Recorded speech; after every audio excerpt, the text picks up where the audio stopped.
Es reconocido como uno de los fundadores y maestros en la práctica del coaching ontológico. Es abogado de la Universidad de Chile, con formación en el campo de la teoría del lenguaje y la educación. Autor de reconocidos libros como Ritual del Coaching y del Conocimiento a la Sabiduría. Fundador y presidente de Newfield Network, escuela líder en el mundo de coaches ontológicos con presencia en Estados Unidos, América Latina y Europa. De igual forma, ha trabajado directamente con más de 60.000 personas en estos últimos 25 años. Estoy hablando de Julio Olaya, es un placer introducirlos a ustedes. Bien, primero que nada, muchas gracias. Gracias, Rafael, por tus palabras. Gracias, Alejandro, por tu tarea. Gracias, Daniel.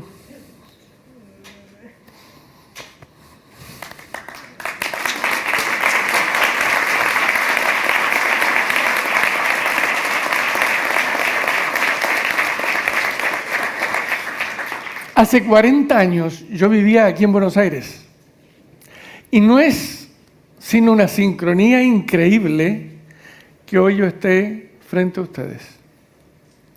Esto, quiero decirlo, en mis casi 40 años de coach, quiero decirlo, las sincronías en la vida hablan fuerte y claro.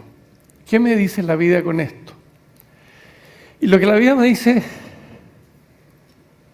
es una cosa. Yo podría arruinar el mensaje de la vida hoy día diciendo esto yo me lo merezco. Esto es un regalo que me da la vida y se lo agradezco profundamente.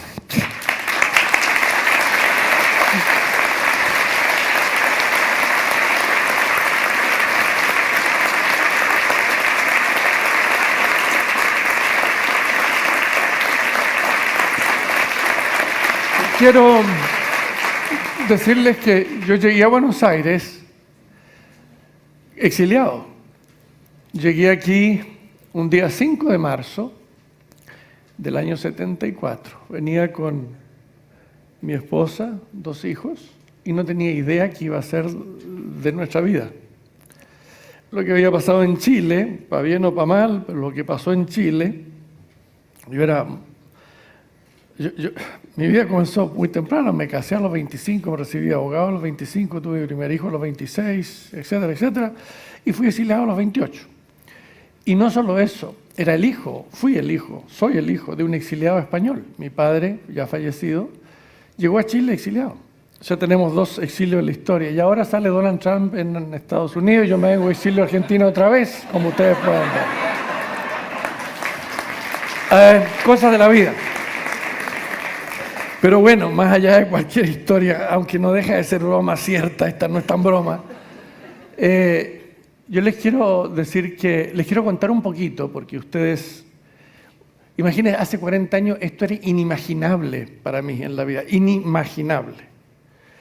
Pero no sabía yo en ese momento que esa experiencia me estaba dando lugar para que yo hiciera lo que podía hacer en mi vida. Sin esa experiencia probablemente no habría pasado. La vida enseña. Yo siempre digo, la vida nos entrega regalos, pero nunca envuelto en papel de regalo. ¿Se han fijado eso? Y ese regalito fue gigantesco. Y en ese momento, si ustedes me hubieran dicho, mira, el regalito de estación de la vida, yo le habría dicho, ¿por qué no te vas a un cierto lugar? ¿Se dan cuenta, no? No parecía un regalo y lo fue. La experiencia fue durísima, A los poquitos meses de llegar a Argentina, muere Perón. A los 2 años de yo llegar a este país, el golpe de Estado en Argentina, cae Isabelita. La inflación era de 1000% en ese tiempo. Me tocó les quiero decir, todo tipo de pruebas a un extremo que no imaginé. Y cuando me voy a los Estados Unidos, me encuentro con que tenía una tarea, darle de nuevo sentido a mi existencia, a la vida. Y todo el aprendizaje que yo inicio en los Estados Unidos no lo hago como una tarea intelectual. Créanme, se los digo, del fondo del alma, no fue una tarea intelectual, fue la búsqueda profunda, reencontrarme con el sentido de la existencia y de poder entender algo, hacerme otras preguntas sobre este misterio que es la vida, que es el que estemos aquí. Bueno, yo quiero contar un poquito de historia, porque como ustedes son mis colegas, aprovechemos compartir algo. Yo llego a los Estados Unidos en el 78, al comienzo del 78, y me encuentro que a 2 departamentos, de un departamentito al que llego allá en Estados Unidos, vivía un señor que se llamaba Fernando Flores, un ex ministro chileno. Yo no lo conocía, lo conozco ahí y empiezo a visitarlo y a conversar. Él estaba estudiando para su tesis de doctorado filosofía del lenguaje. Y tuvimos grandes conversaciones, me acuerdo, por horas y horas y horas y horas, en que él me habló de algo que yo no sabía, que era filosofía del lenguaje. Yo no puedo dejar de reconocer ese momento por una razón muy simple. Pues doy gracias a la vida de ese momento también. Muchísimas gracias, vida, por ese regalito. Aprendí de ese hombre muchas cosas. Eso no quiere decir que después hayamos tomado distintos caminos y diferencias en la aproximación al tema de la educación y otras cosas, pero no puedo dejar de agradecer ese momento. Sería una injusticia. Y en ese tiempo que trabajamos juntos, aparece algo que es simplemente extraordinario. Empiezo a trabajar y a dictar algunos cursos que eran de 4 días en ese tiempo en Canadá, en los Estados Unidos y en México. Y era cosa muy curiosa porque yo me daba cuenta que había algo en lo que yo hacía que me discrepaba de lo que mi maestro me había enseñado. Y básicamente lo voy a decir en breve, no lo he dicho nunca así, creo, en público como aquí. La filosofía del aprendizaje transformacional de ese momento se fundaba en la idea de que el aprendiz debía ser sometido a una cierta presión o fuerza para bajarle las defensas para que pudiera aprender. Y yo me di cuenta que cuando yo enseñaba no había necesidad de hacer eso porque el amor y el respeto y la reverencia a otro ser humano es la mejor apertura de puerta para que un ser humano aprenda. El amor es más que suficiente. El respeto, la dignidad con que yo trate a un ser humano frente mío, la legitimidad, y permítanme que use una palabra, lo sagrado del ser humano que tengo frente a mí, cuando eso existe, ahí emerge un milagro. Con estos miles, gracias, con estos miles de personas que me ha tocado trabajar en mi vida, he descubierto, por ejemplo, el profundo dolor que existe en el mundo de hoy. Profundo, y se lo voy a decir, profundo. Miles y miles de personas en distintos continentes, en distintos países, en distintos idiomas, con los que me toca trabajar, el dolor que hay. Y lo más impresionante es que junto a ese dolor y esperando la oportunidad hay una belleza. Hay una belleza que me asombra cuando la veo que emerge. Yo acá, en el ratito que estuve cuando entré, ya me encontré con varios exalumnos. Algunos me han dicho que son yo soy del 1989. Gracias, suficiente, ya sé que estoy viejo. Sin embargo, les puedo decir que me toca el alma saber que algún día conversamos con ellos y me decían algunos, gracias porque me cambió la vida. Y es cierto, está disponible eso. Entonces, quiero aprovechar esta ocasión para decirles que voy a partir con una pregunta que tiene que ver con la siguiente reflexión. Los seres humanos inventamos nuevas prácticas en cualquier dominio cuando las viejas prácticas en ese dominio no se pueden hacer cargo de las crisis que emergen. Los seres humanos necesitamos inventar nuevas prácticas simplemente porque las viejas no pueden hacerse cargo de esas nuevas crisis que están emergiendo. ¿Por qué nace el coaching? ¿Por qué nace? ¿Por qué surge? Y les voy a decir que me recuerdo muy bien una frase de Einstein que decía: los problemas que hemos creado con este nivel de pensamiento no los podemos resolver con ese mismo nivel de pensamiento. Y esto lo quiero conectar con el nacimiento del coaching. ¿Por qué nace el coaching? ¿Para qué? ¿Qué objetivo? ¿De qué crisis se hace cargo? ¿En qué dominio se hace cargo? Y el coaching, a juicio mío, nace para hacerse cargo de una crisis que raramente mencionamos, que es la crisis del saber de nuestro tiempo. El saber de nuestro tiempo. No lo que sabemos, sino de lo que concebimos y entendemos como saber en nuestro tiempo. Esa concepción del saber con la que hemos vivido 500 años, literalmente 500 años, esa crisis está O sea, ese mundo está colapsando. La modernidad, en el sentido del que estoy hablando, está colapsando. Algo nuevo está surgiendo. Y vamos a ver mucho dolor. Yo creo que lo que está pasando en Estados Unidos es parte de eso. Cuando una era cae, cuando la visión del mundo de una era cae, colapsa, arrastra muchas cosas porque está apareciendo esta nueva mirada. Y el coaching tiene que ver con eso. No somos los únicos en eso, pero tiene que ver. Entonces, quiero referirme a eso y quiero decirle a muchos de los exalumnos míos que están aquí en la sala que algunas de las cosas que voy a decir ustedes me las han escuchado en distintas ocasiones, pero quiero referirme a ello en este contexto. Los contextos cambian el sentido de lo que decimos. No se olviden, la palabra contexto quiere decir lo que le da sentido al texto. Así que en este contexto quiero hablar un poquito de eso, conectarlo con la historia y con el fundamento, el surgimiento de lo que llamamos coaching. Voy a partir por esto. Yo recuerdo una anécdota. Yo estaba un día, esto fue comienzos del año 85, si no me equivoco, sí. Y fue en la ciudad de Tucson, en Arizona. Yo estaba dando una conferencia de 4 días y tuve una interacción con una mujer que se levantó en la sala y conversamos. Y esa señora se sentó y otra mujer levanta la mano y me dice, Julio, ¿me podrías hacer coaching como le que hiciste a esa señora? Coaching, dije yo. Y ella nunca, probablemente la palabra se había empleado en 1000 ocasiones antes, pero nunca me la había hecho en ese contexto. Y se me quedó esta cosa de coaching. Y miren lo que ha pasado en 20, 40 años. Ahora hablamos de coaching por todos lados. El coaching estaba reservado para el deporte. Y la palabra literalmente se traduce como entrenamiento, y nosotros no somos entrenadores. Resignificamos la palabrita. Pero en todo caso, esa anécdota muestra de algo que el mundo... ¿Se han dado cuenta ustedes que nosotros andamos en búsquedas y no sabemos qué es exactamente lo que buscamos? Bueno, algo de eso está pasando en la Tierra. Hay mucha gente que busca lo que nosotros hacemos, aunque no sabe todavía por qué nos busca siquiera. Fíjense que yo vengo, por ejemplo, ahora de estar en la ciudad de Minneapolis. Estuve trabajando con empresarios, con ejecutivos de unas organizaciones importantes en la Tierra, 360 de ellos. Y saben, no hablamos ni una palabra de productividad, de objetivos. Estábamos hablando de algo impresionantemente poderoso. ¿Qué es esto? ¿Sabían ustedes que una encuesta de la Gallup acaba de salir publicada hace 6 meses atrás? Muestra, por ejemplo, que en las organizaciones de 160 países, organizaciones laborales, 160 países, la gente entrevistada dice, el 80% de ellos que si pudieran cambiar de trabajo, cambiarían felices a otro lugar. ¿Y saben que el 30% de la gente entrevistada tiene una actitud antagónica hacia la empresa en la que trabajan?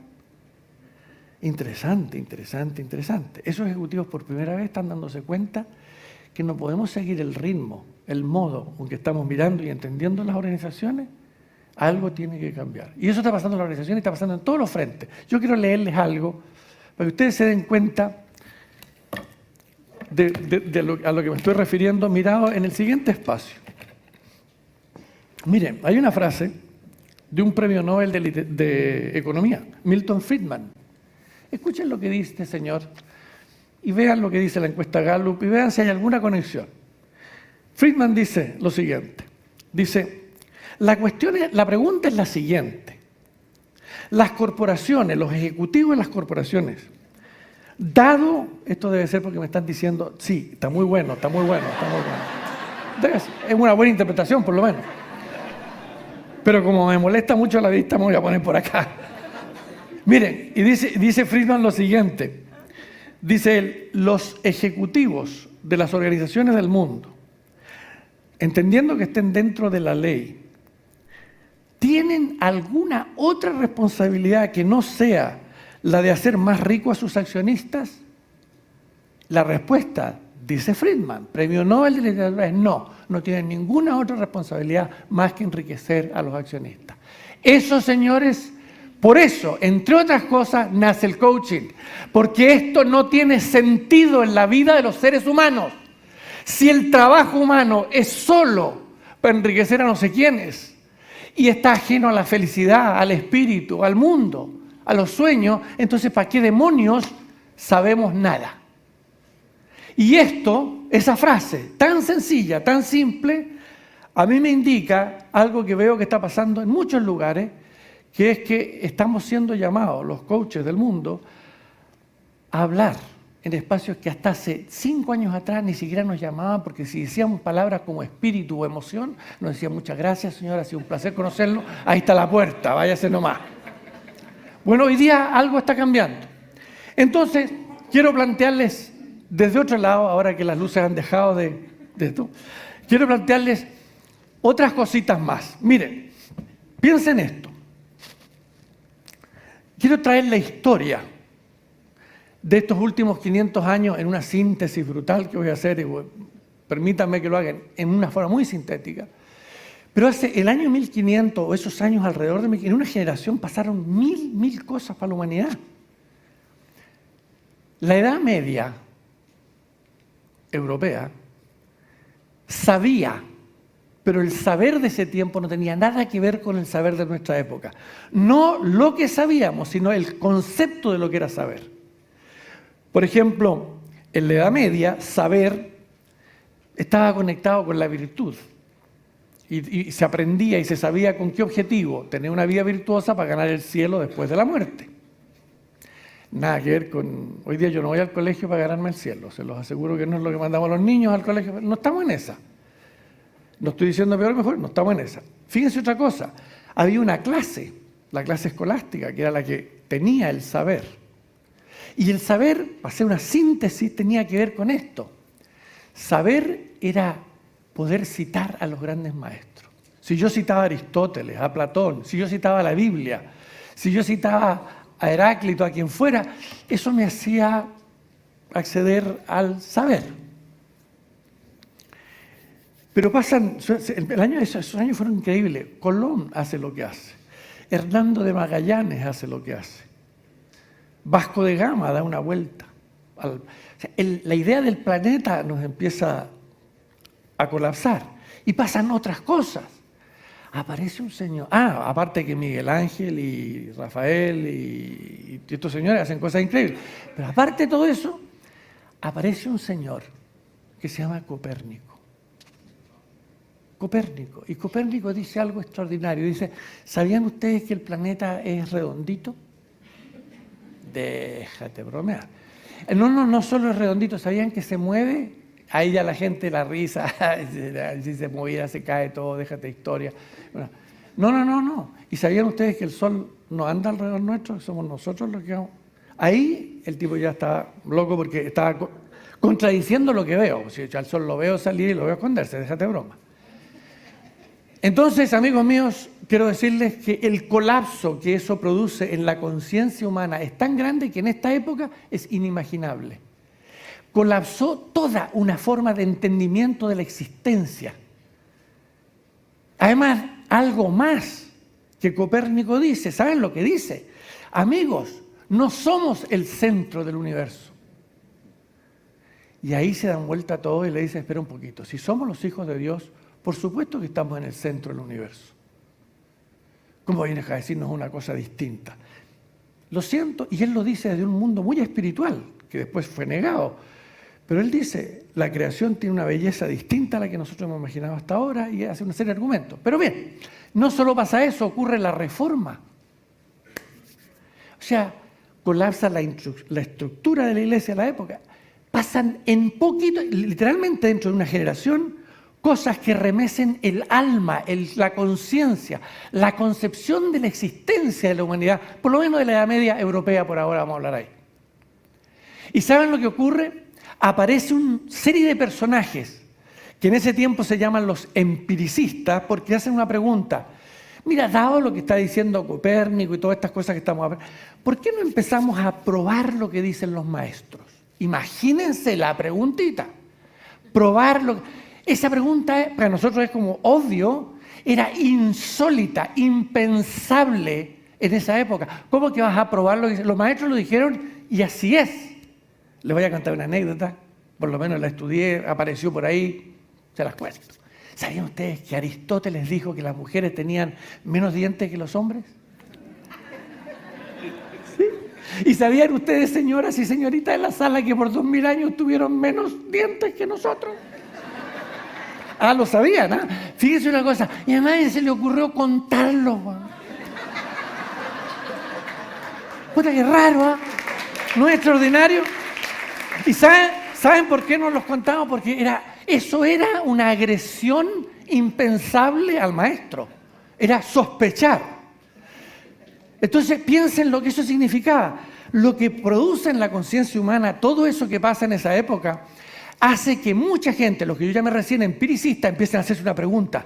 ¿Y por qué no probamos lo que dijeron los maestros? ¿Y por qué no probamos? Y aparece, qué sé yo, Galileo, y aparece Kepler, y aparece más tarde, qué sé yo, otro y otro y otro. Pero esa gente empieza a decir, probemos lo que dicen los maestros. Eso a la autoridad de ese tiempo es una amenaza impresionante. O sea, amenaza la autoridad misma. Y entonces, algunos los queman, a otros los mandan a la cárcel, y otros se pasan la vida como Galileo en su casa, etcétera, etcétera. Pero no pueden parar la pregunta, no la pueden detener. Probemos. Si lo estamos diciendo, era gente que no estaba viniendo de estar en contra de la religión o en contra del cristianismo. No. Era gente que incluso venía de ahí. Galileo viene de ahí y Copérnico vienen de ahí. Y ellos lo único que están diciendo es, por favor, déjenos probar. Bueno, amigos míos, he aquí un asunto central. La amenaza fue tan grande y tan poderosa que la autoridad de la época no la puede detener. Y estos empiricistas, que después pasan a llamarse los científicos, hacen la pregunta y la ejercen. ¿Por qué no probamos? Probemos. Y empiezan a hacer pruebas, y a esto y el otro. Y se produce una transformación brutal del saber. Insisto, inimaginable para nosotros. Pero esa distinción yo la quiero hacer y quiero que la grafiquen en sus cabecitas, por favor. Esto lo saben ustedes, pero quiero decirlo en el espacio en que estamos aquí. La experiencia humana, la iglesia, la autoridad de su tiempo, la fuerza escolástica de la época, hace lo siguiente. Dice, bueno, hagamos una cosa, hagamos un acuerdo. Y el acuerdo lo voy a poner aquí, si me dan algo, aquí está. El acuerdo que se hace en esa época, entre la autoridad de la época y esta gente, los empiricistas que van a llamarse los científicos, es el siguiente: se divide la experiencia humana, se divide el saber humano, está en el sentido común de todos los que estamos en esta sala. Para nosotros no es el resultado de un acuerdo, de una época, no, es como son las cosas.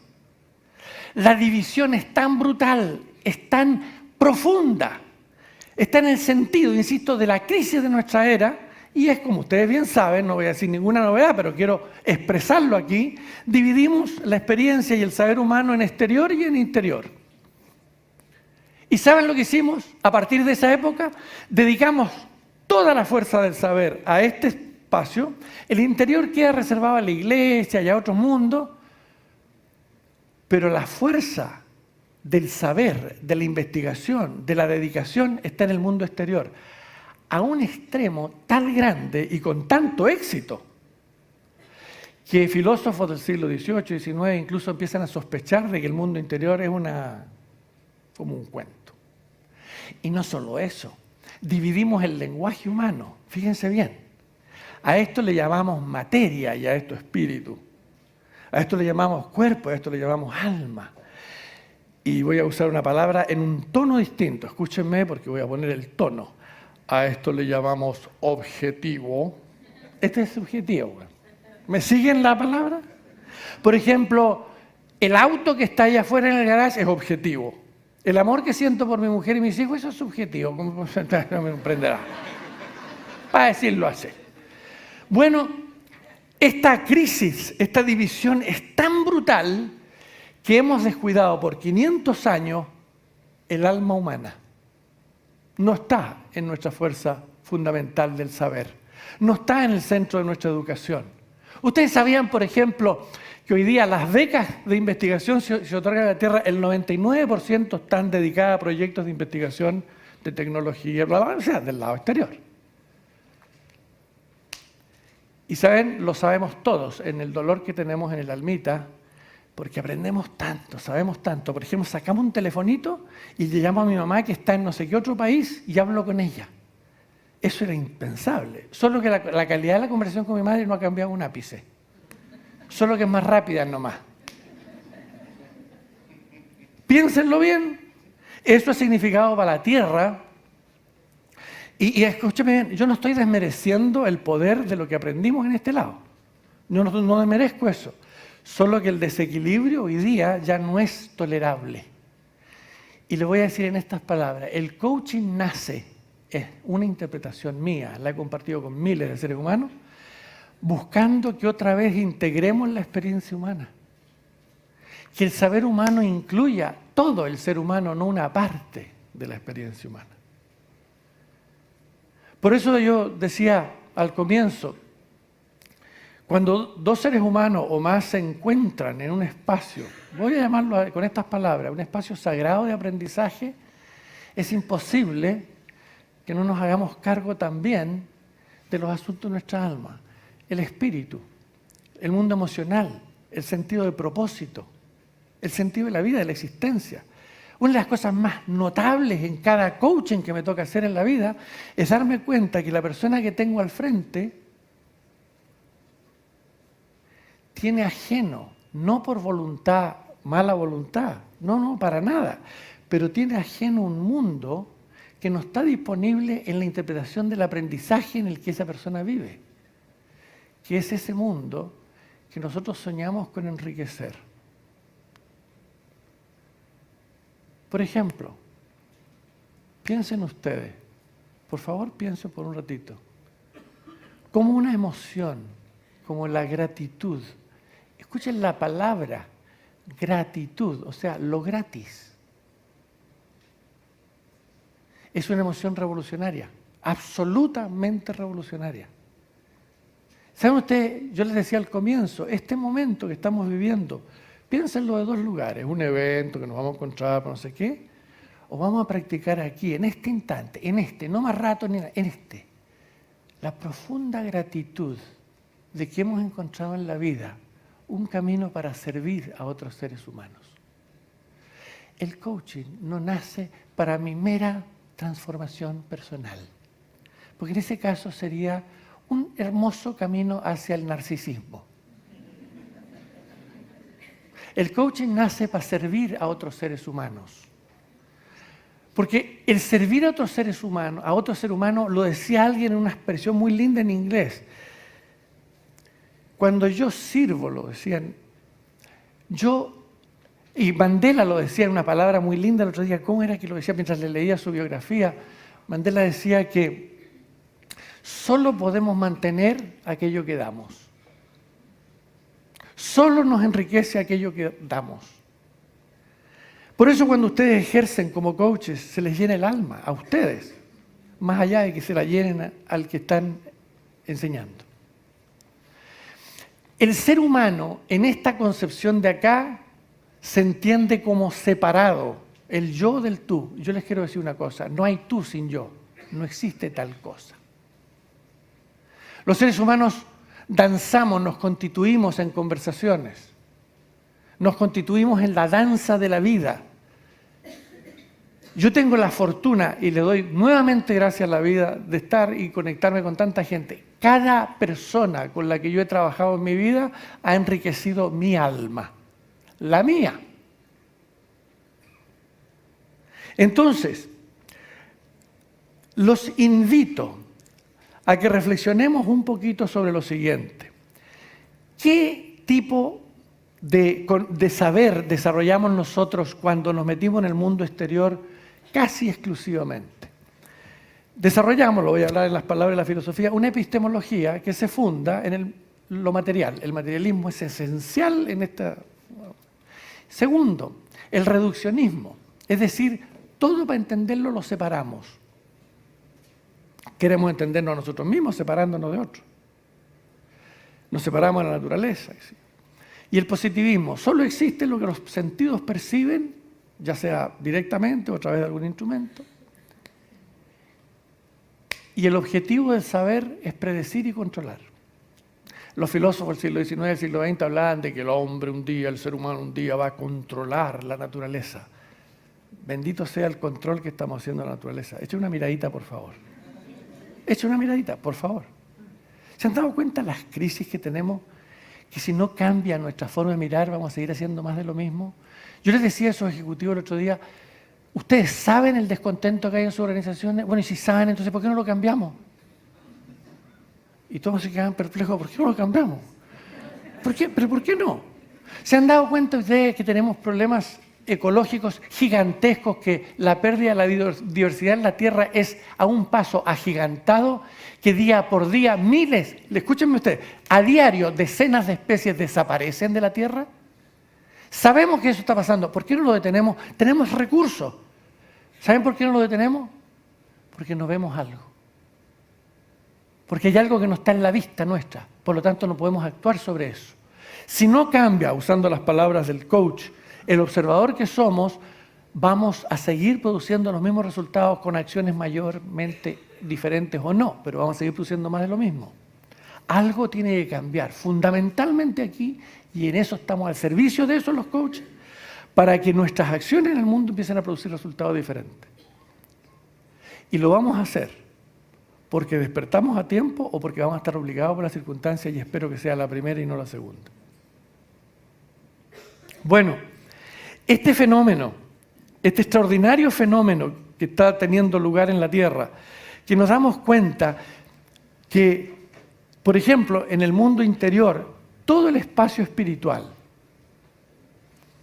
todo el espacio emocional, todo el espacio valórico, todo el espacio del propósito y el sentido, piensa en algo que pasa en esa época del 1500 y eso es el siglo de ahí para adelante, es lo siguiente: empezamos a mirar el universo y lo empezamos a entender desprovisto de sentido, de conciencia, de propósito. Es una máquina, es una cantidad de materia que anda dando vuelta, sin propósito, sin sentido, basado en las leyes de la física. Y cuando el mundo ese le quitamos su alma, se la quitamos al alma propia. No hay cosmos de un tipo distinto al cosmos interior.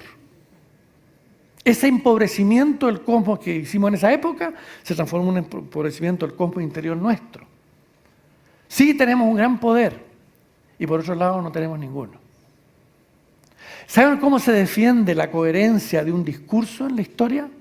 Ridiculizando cualquier intento de una mirada distinta fuera de ese discurso.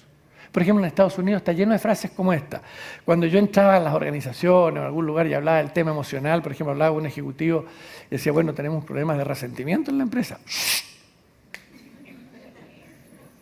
No, para allá no. Aquí vinimos a trabajar, no a hacer psicología, pues viejo. Oye, hay problemas de desconfianza. No, se habla de esas cosas. O, ¿qué pasa con el espacio espiritual en que ya se me puso esotérico? Ya. ¿Me van siguiendo? Es decir, ¿qué es lo que hace una cultura, una mirada del mundo para ser coherente? No acepta ninguna mirada distinta y la ridiculiza. Yo recuerdo cuando empezamos las tareas de coaching, cuánto ridículo se hizo de nosotros. Yo recuerdo una reunión en San Francisco, en el muelle de San Francisco, el año 84, por ahí, cuando dije yo quiero llevar esto a Latinoamérica, y me dijeron, ¿quién va a ir en estas cosas? ¿Quién va a ir? Miren a nosotros. ¿Quién iba a ir? Insisto, el aprendizaje que nosotros estamos proponiendo requiere de una emoción fundamental. Varias, pero voy a hablar de una: coraje. Vamos a tener que tener el coraje de enfrentar el que nos entienda o simplemente el que nos ridiculicen. Sí, ¿y cuál es el problema? ¿Cuán glorioso y maravilloso es esto que estamos viendo en esta sala comparado con cualquier acto en que intenten ridiculizar cualquier cosa? Piénsenlo por un rato. Piensen en la belleza de una tarea como la que hemos comenzado. Piénsenlo por un ratito. Yo recuerdo, por ejemplo, yo hice una vez un programa en Malasia. Y en Malasia tenía gente de la India, de Japón, de China, de distintos lugares. Y por supuesto tuve que empezar a escuchar y aprender interpretaciones del mundo, historias que vienen de otros lugares, de otras partes. Y recuerdo muy bien que el dolor que vi en la sala es el mismo que veo en todas partes. Me contrató una vez una universidad en los Estados Unidos, en el estado de Colorado, para que hiciera un programa para gente millonaria. Escúcheme bien, millonario, no estoy contando una historia rara. ¿Saben que es el único programa en mi vida en que antes de empezar el programa tuve que firmar un acuerdo de que nunca les iba a pedir dinero ni nada a los participantes? ¿Saben ustedes que es alguno que no les pude saber el nombre, el apellido a los participantes, solo su primer nombre? Y que cuando trabajé con ellos, que fueron 7 días, vi tanto sufrimiento ahí como el que veo en cualquier parte y en muchos casos más, y ellos tenían logrado el objetivo final de la existencia, porque es tener harto. ¿Qué medimos nosotros aquí? El Producto Bruto Interno. Eso es lo que medimos. Y pensamos que si eso crece, deberíamos estar todos contentos. ¿Ustedes sabían que el Producto Bruto Interno de la Tierra, desde la Segunda Guerra Mundial hasta ahora, ha crecido muchas decenas de veces? ¿Y ustedes sabían que en ese mismo tiempo la depresión en los países desarrollados del planeta creció 11 veces, 1100%? ¿Sabían ustedes que en los países desarrollados la causa de muerte entre la gente entre 13 y 25 años, largamente la más importante, es el suicidio? ¿Y sabían ustedes que en el planeta, en el mundo desarrollado, por primera vez apareció la depresión infantil? No importa, pero hemos crecido al 7%. ¿No estamos todos contentos con eso? Ustedes nos parecen muy entusiasmados. ¿Qué nos pasó?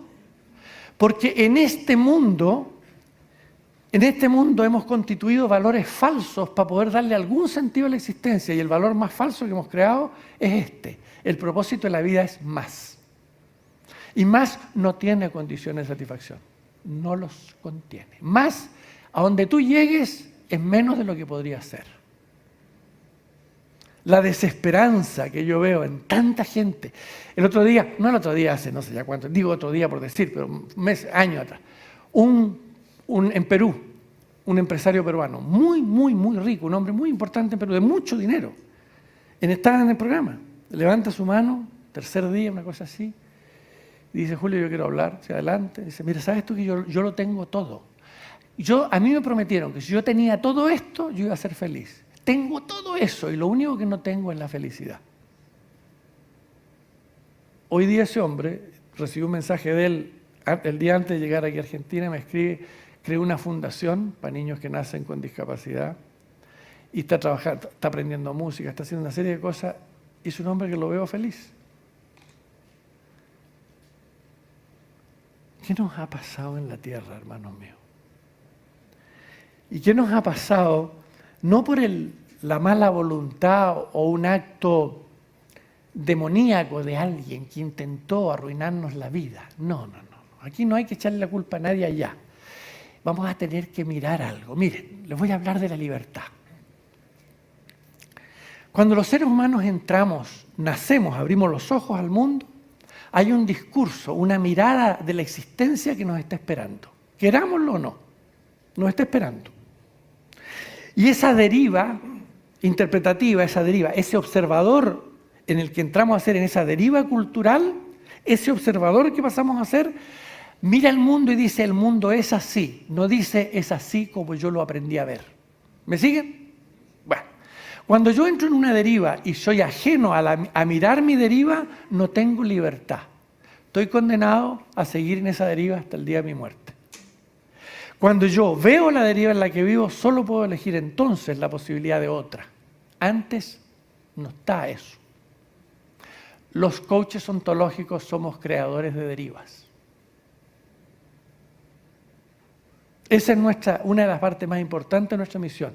Generamos libertad cuando nos permitimos decir por primera vez: así es como veo eso, en vez de decir: así es como es eso. Esa humildad, ese poder de encontrarnos que nuestra mirada es una mirada, que somos co-creadores de lo que vemos, es fundamental para empezar a entender algo. Y en estos 500 años de historia hemos estado dominados, ya a nivel planetario en este momento, por una mirada, que es la que estoy hablando, que nos está creando y nos ha creado una enorme riqueza, una enorme cantidad de cosas, pero por otro lado, una sombra poderosa que ya en este instante está empezando a aparecer, a brotar y a decir: no podemos seguir por este camino. Yo viví hace unos años atrás 12 días con el pueblo Shuar en la selva amazónica, en el Ecuador. El pueblo Shuar está en contacto con los no indígenas hace 45 años aproximadamente. Yo viví 12 años con ellos, estuve en sus aldeas. Y les voy a decir una cosa, nunca imaginé que un ser humano pudiera ver la realidad tan extraordinaria y radicalmente distinta como la veo yo. Y había algo que ellos me enseñaron, algo que llevo en el alma, incrustado. Nosotros desencantamos la tierra.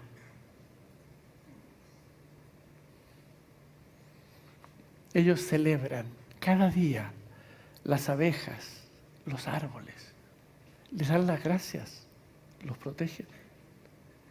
Ellos saben que ellos son eso.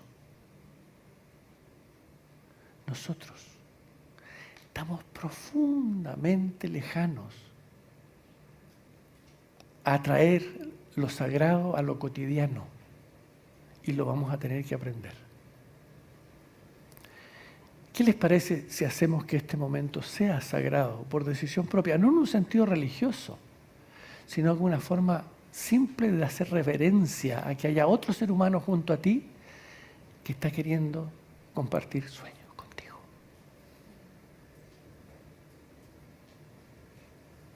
¿Se han fijado el milagro que es la existencia? El misterio que es esto de que estemos.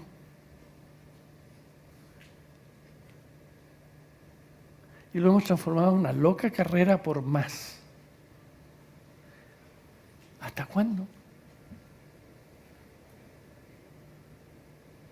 Y andamos buscando. ¿Se han dado cuenta, por ejemplo, que la sociedad moderna, como desapareció la alegría, la hemos reemplazado por la excitación? Todo es tirarse un paracaídas, saltar de no sé dónde, y la música, yo escucho música y tengo que ponerme, porque si no me dan como vos, me dejan la cabeza así, pero no puede ser música, tiene que ser ruido. ¿Qué pasó con la alegría? Apareció la excitación. ¿Y se han dado cuenta de algo fantástico? La excitación, por esencia, es temporal, es momentánea. La droga, pim, y después del pim, pum. La alegría, en cambio, puede mantenerse. Y sabían un secretito, pero no se lo digan a nadie. Vamos a tener que ponernos en contacto con nuestra tristeza. Hermanos míos, profundamente en contacto con nuestra tristeza. Porque les voy a decir algo.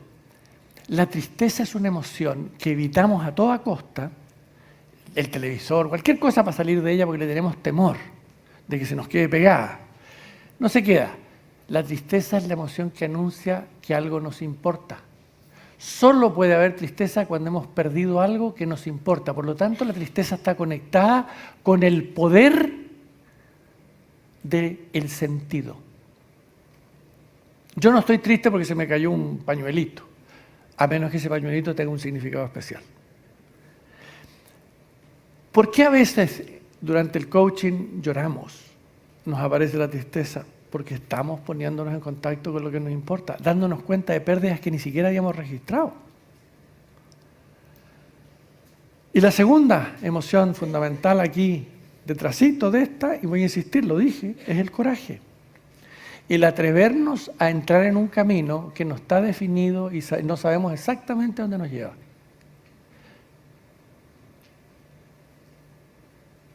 No lo sabemos. Hagan un pequeño ejercicio, ¿me permiten que lo hagamos en la sala todos? Busquen a un compañero o a una compañera. Mírense, una conversación brevísima que se las voy a dar un segundito, un brevito, chiquitito, por favor. Y si tienen a su compañero y compañera, háganse la siguiente pregunta. ¿Cuál es tu relación con la tristeza? Hazte esa pregunta y compartan un ratito y yo los voy a llamar. 2 minutitos, adelante, converse. Bien, muchas gracias. Paremos ahí un ratito. Les pido algo, por favor.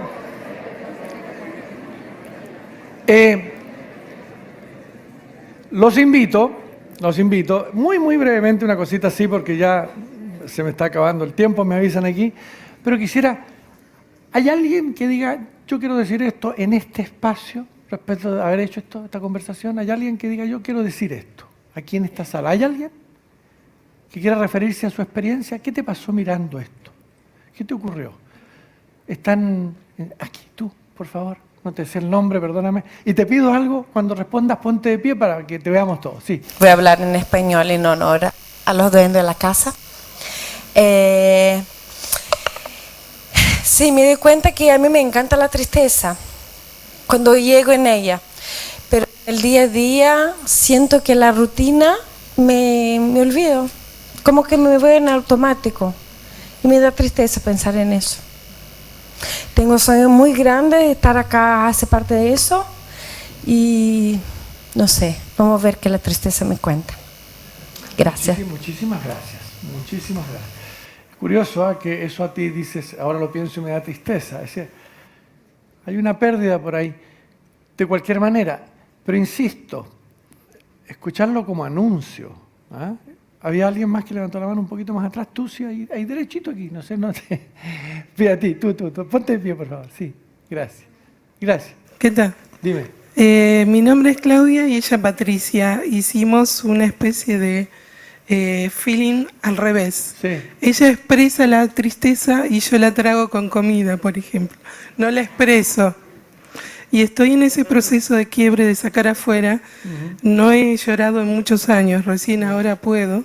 Y bueno, hice feeling con ella automáticamente. Me mostró lo que yo estoy buscando en este momento. Ahora, ahí te das cuenta que pasa una cosa muy interesante.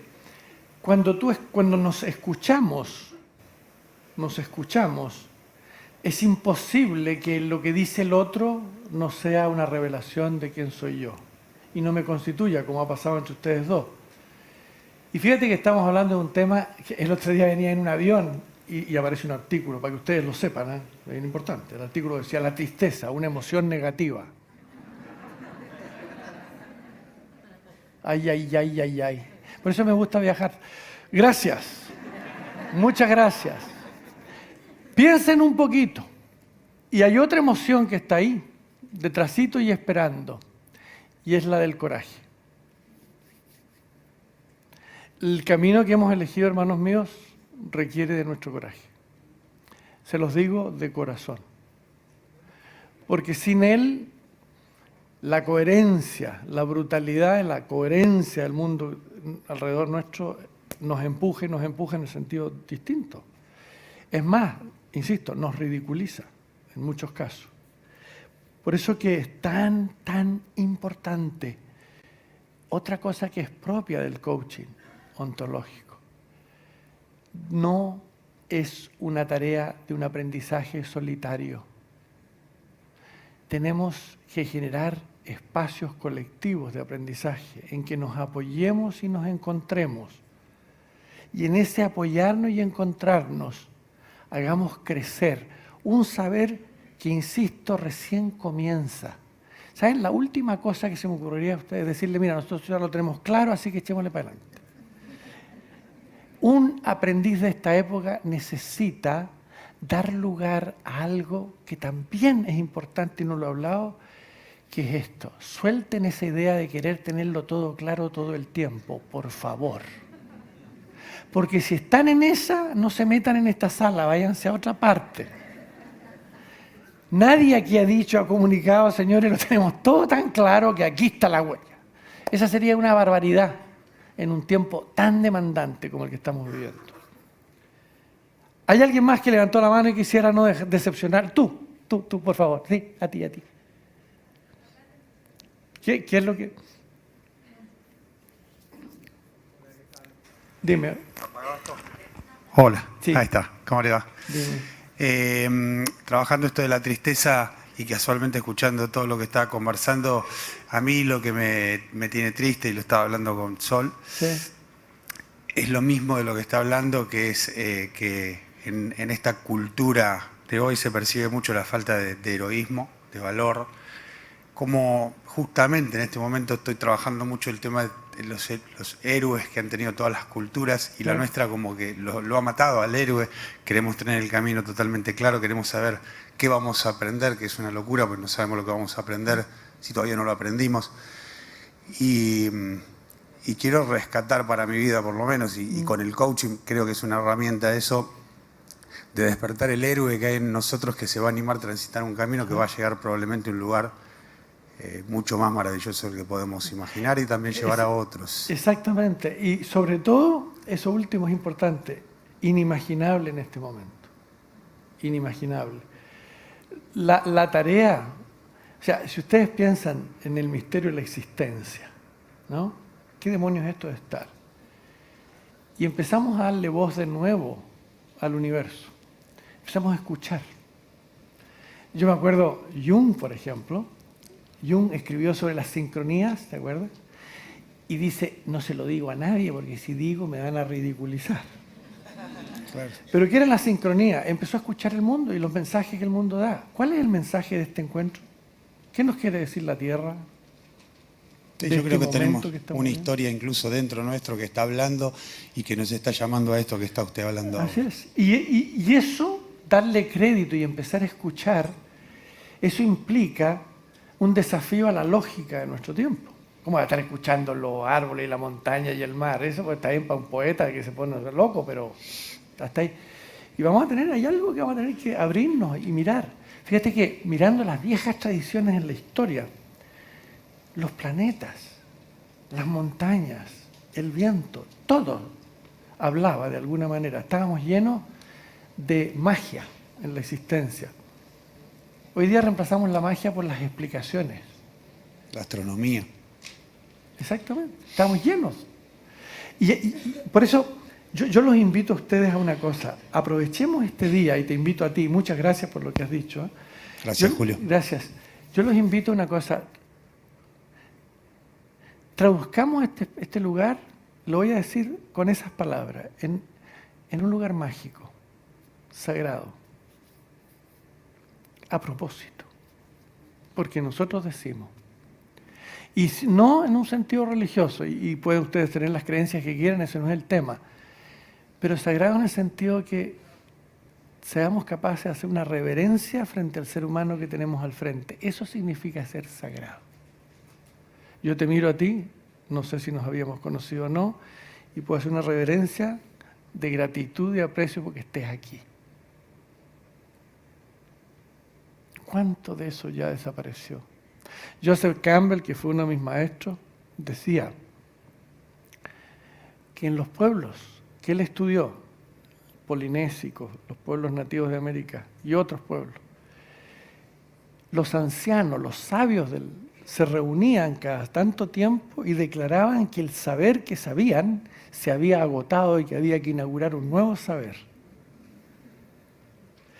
Y para hacerlo se reunían en un espacio que los sellaban, quedaba sellado, nadie podía entrar hasta que esa gente saliera con algunas ideas de algo. Y ese espacio, lo primero que se decía que ese espacio era sagrado. Y segundo, el que dirigía el espacio no enseñaba, solamente mantenía la sacralidad del espacio. Y esas conversaciones que ahí ocurrían eran inéditas. Existía el completo respeto para escucharse, el completo respeto para mirar las cosas de otra manera, el completo respeto. Esos espacios no los tenemos. Por lo menos, yo sé que en nuestros programas lo que hacemos es constituirlos, pero no están disponibles. Piensen ustedes que hemos transformado la educación en preparación para el trabajo. ¿Se han dado cuenta del achicamiento que hemos hecho del saber humano? ¿Dónde quedó la magia, el misterio, el ensueño? ¿Dónde? Vayan a estudiar porque tienen que tener un trabajo. Yo no estoy diciendo que no haya necesidad de hacer eso es otra cosa, pero eso es tan chiquito en el marco gigantesco de lo que es posible con el saber humano. Yo los miro a ustedes ahora, desde la gratitud que siento. Veo sus caras, sus gestos. Ustedes saben que yo lo que estoy diciendo tiene que ver con tu carita, que no está desprendida una cosa de la otra. Ustedes saben que ese gesto que estás haciendo tú con tu cara ahí, a mí me está diciendo algo que inspira lo que yo pueda decir, que no estamos divididos y separados como nosotros creemos que estamos.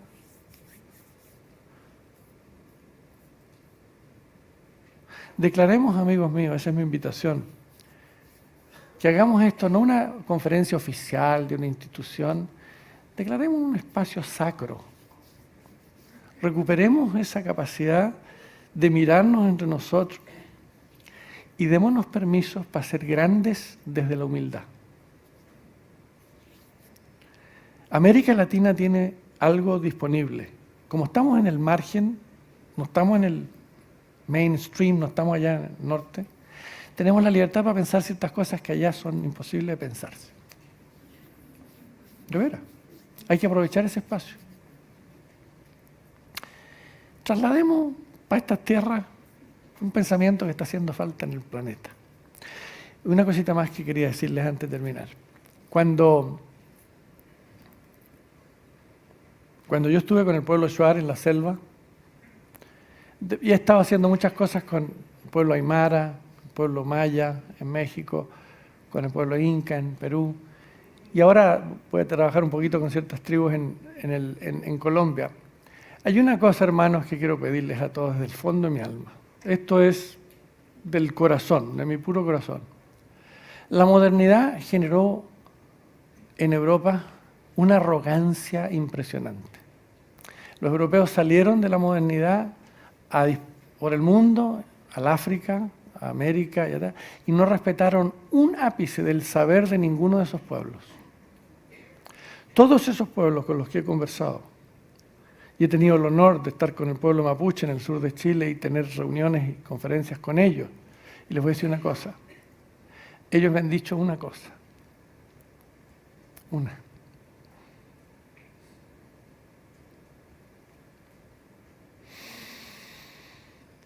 Me decían, hacía mucho tiempo que no nos sentíamos escuchados. Y me pusieron un nombre. Me dijeron, tú eres el que viaja aprendiendo y enseñando. Y yo les quiero decir que nosotros como civilización le vamos a tener que pedir disculpas a esos pueblos. Se las estamos debiendo hace mucho rato.